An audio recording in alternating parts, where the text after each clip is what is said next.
I gotta tell you, I have a heart full of dreams. They radiate love in my life's saddest scenes. Hey Kaitlin, how are you? Hey, good, thanks. How are you? Good, thank you. So thanks so much for joining me today and agreeing to do an interview. Can we? Thanks for having me. Oh, my pleasure. Can you tell us a little bit about yourself and what led you to becoming a couples therapist? I got into psychology in high school. I had my own kind of struggles with mental health, with anxiety, social anxiety, and sort of a period of depression that I got really interested in psychology at that point, and then continued my education in psychology and decided I wanted to become a therapist. Wow. And I've found my passion in relationships in that area. So I continued my education in couples and family therapy. My passion for relationships and couples therapy really came from realizing how powerful love is in our relationships.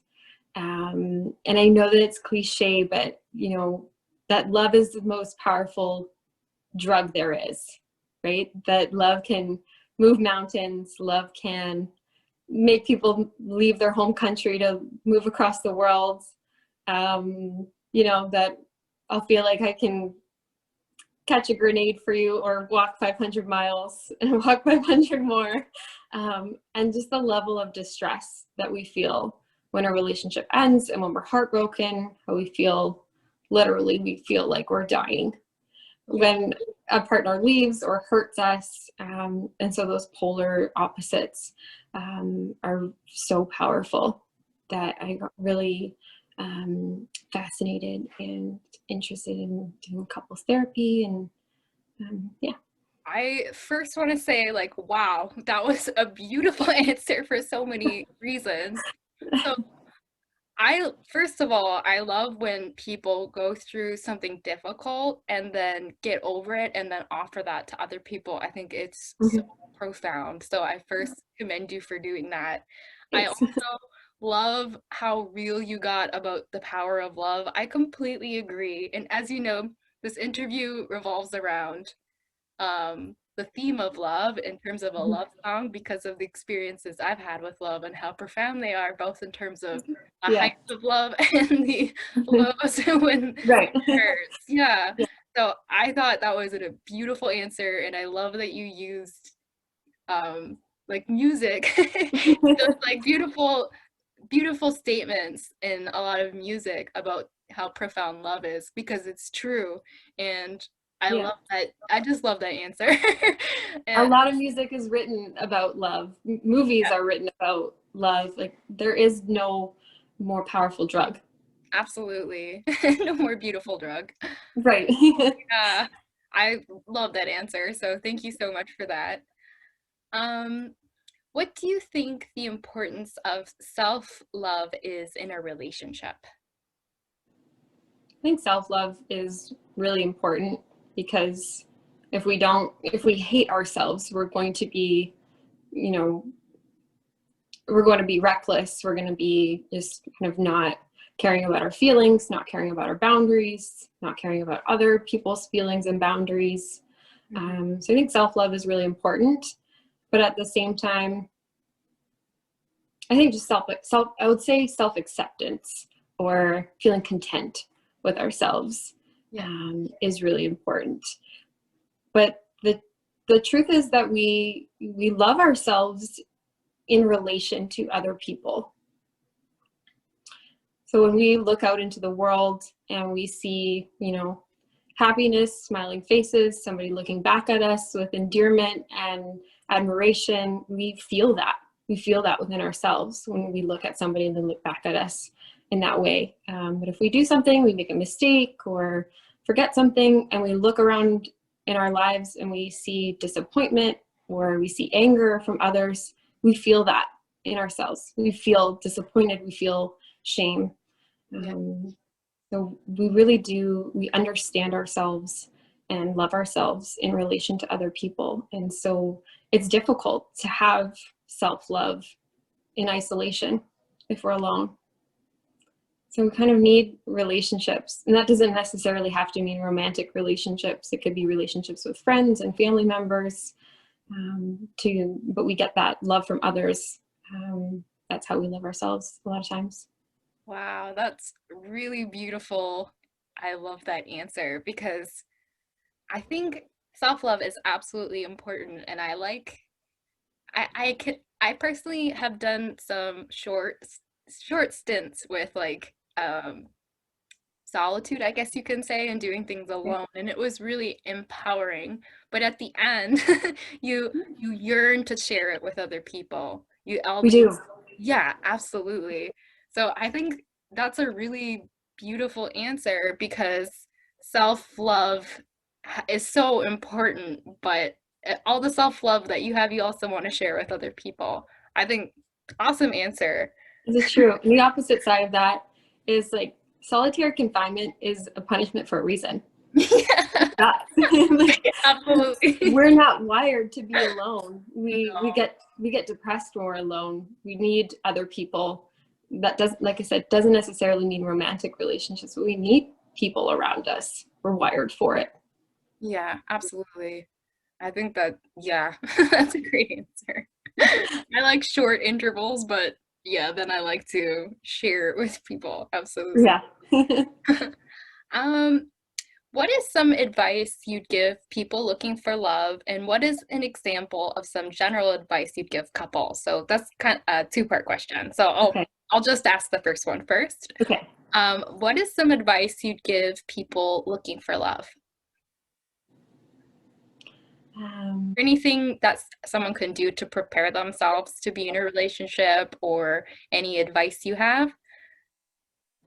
Yeah, and I think this actually ties in with self-love, but knowing yourself and knowing what your wants are, what your needs are, and what your boundaries are, and not letting those things waver when we step into a new relationship, not giving away those parts of ourselves when we step into a new relationship, to be able to hold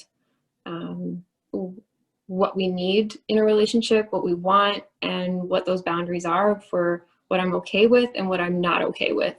Because when we step outside of those boundaries to please somebody else, we end up chipping away parts of ourselves.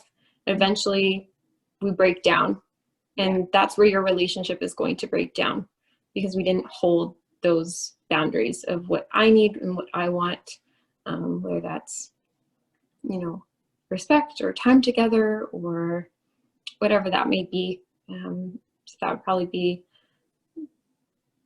my best advice for somebody kind of stepping into a new relationship. That's such a great answer because I can, like, reflecting on that, I've experienced that, but at the time you don't even know that that's what's happening. Mm-hmm. Yeah, I think a lot of people experience that. And I also think it's interesting because you answered the second part of the question and the Oh, first did I? part of the What was the question. second part?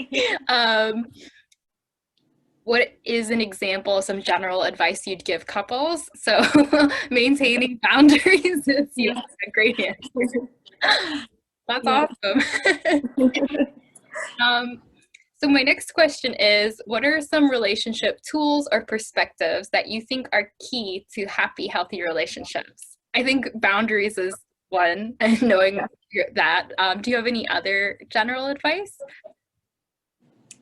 General advice I give to couples often is to use a communication framework that sounds like I feel, when you, or because, and I need. Mm-hmm. So using that communication framework to talk about whatever is coming up at the time. I feel lonely when you stay home, or when you stay at work late. I need some quality time this weekend. Or I feel overwhelmed with all the housework. I need you to cook dinner on Friday night. And so using this framework of I feel and I need. And this framework is really, really important because a lot of times we end up just kind of bottling things up and then exploding to the point where we're saying things like, you never cook dinner, you don't pick up enough around the house, you work too much. Right? And those statements feel like attacks. Yes. And we don't usually get the kind of response that we need when we do that. Yeah. So that framework is really, really helpful. Another piece is to get into the habit of asking your partner what they need from you. Do you need comfort and support, or do you need a solution from me? So Because a lot of times we want to jump to fixing it or giving solutions or telling people what to do. yeah. And a lot of times that's not what they need. They just need to vent, and I need a hug, or I need some time to myself, or I just need you to listen. Yes. Wow. Beautifully said. I've been on both sides where I've received solutions when I just wanted support, and I've also been on the side where I provide solutions when the person just needed support. I think that's really well said. Yeah, that's fantastic advice, and it's interesting because a lot of the advice seems simple, but it's so a lot of people often don't gravitate towards the simple tools we need to practice. Yeah, like saying I need. I think a lot of people struggle with that. And I think, yeah, I know I personally struggle with that. And I like reflecting on people I know, I think they struggle with that as well, stating needs. So yeah, that's an amazing tool. I think, do you have any suggestions as to how people who are uncomfortable stating it, what they can do?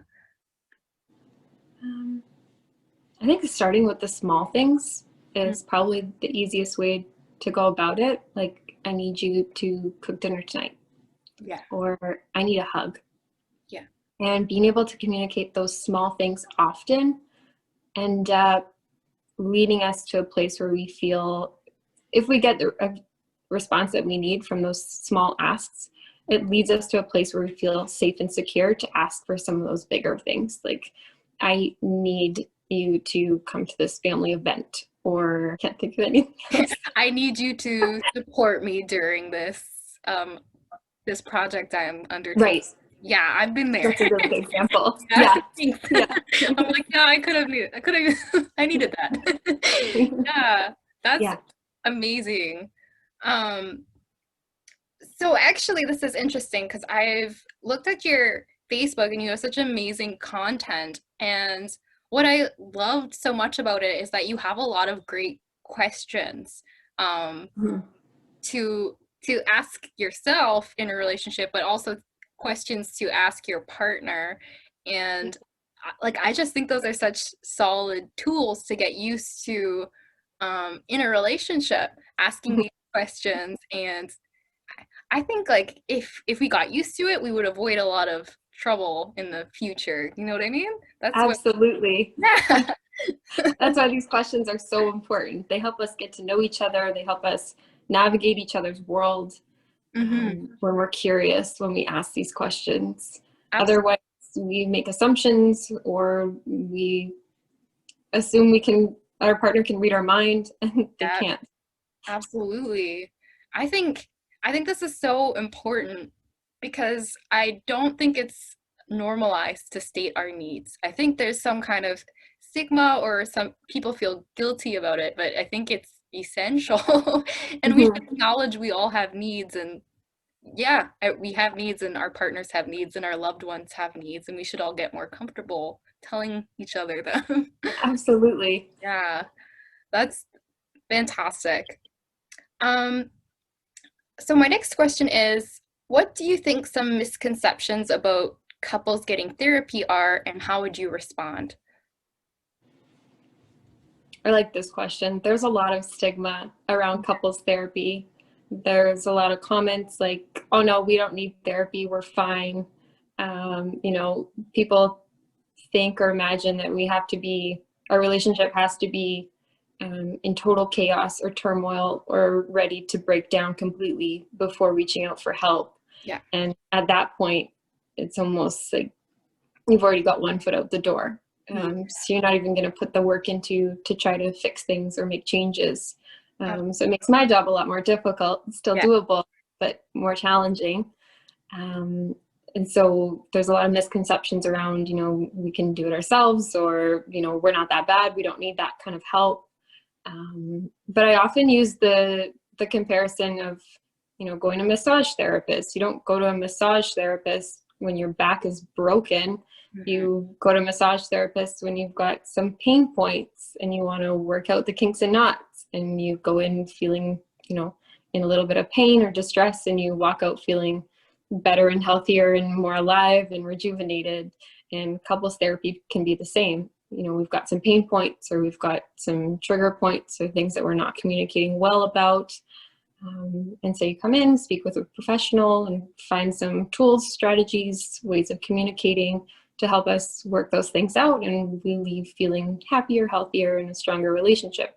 Absolutely. I think, so even with the things you've shared with me today, when I'm reflecting on my relationships and reflecting on relationships of people I know, who've, I can just tell how much these tools, just the ones you stated today, would be so beneficial. So I can't imagine how much richer it is when you're able to do it with your partner and the help of a trained professional. I think that's so profound. I'm, as I get older and start questioning things more and start thinking critically more, I think anyone who can afford a therapist, I think it would be, even if let's say there's no problems, which there never is, I think it's still a good idea. It's just a way to be richer in your relationship. Right. Yeah. So I think, I think it's an amazing thing, and I wish there was less stigma, but I can see that the stigma in society is shifting and that people are being more open-minded to it. And I also know couples who have received therapy and have spoken really highly of it, and it really helped them. I know couples right before they got married, they decided, oh, let's do some therapy, even though I don't think there was any major problems in the relationship, but they said, let's do this as a way to set ourselves up for success. That's amazing. I thought so too. I was like, that is so wise. And I felt inspired. I actually have a program for premarital counseling, so it's not therapy the same style or the same way as couples coming in with challenges or problems, but it's sort of assessment based that looks at each individual person, how they navigate each other and their own worlds, and come back with an assessment that says, these are your strength areas in your relationship, and these are your growth areas, so areas that could use some shifts or improvements to help you have a stronger, healthier relationship. And I think that's really important too, right? Doesn't necessarily mean that your relationship's not going well. It just means you want to have a stronger, healthier relationship for the future. And I think the other beautiful element of that is that when you find those areas that you should grow in your relationship, it makes you a better person, right? I think so. When you're able to overcome that it's all about me, and be able to change to honor something outside of yourself, I think that's really beautiful, and makes people better people. So that's another reason I love love. I think if you can honor relationship, it's also an act of self-love. They go both ways. Absolutely. Yeah. So my next question is, what do you think the most fulfilling part of being a couples therapist is? Seeing people change and grow and fall back in love. Sometimes they've fallen out of love, and when they come in and they want to be together, and seeing that change is so beautiful. I can feel how beautiful that is.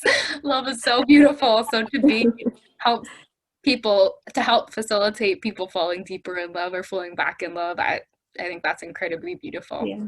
So thank you on behalf of everyone for the work you do.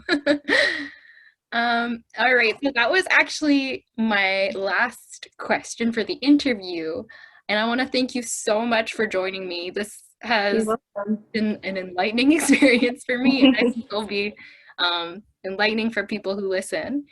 And I also want to ask where listeners can find you, or if they could sign up for therapy. Do you work online, or do you work exclusively in Timmins?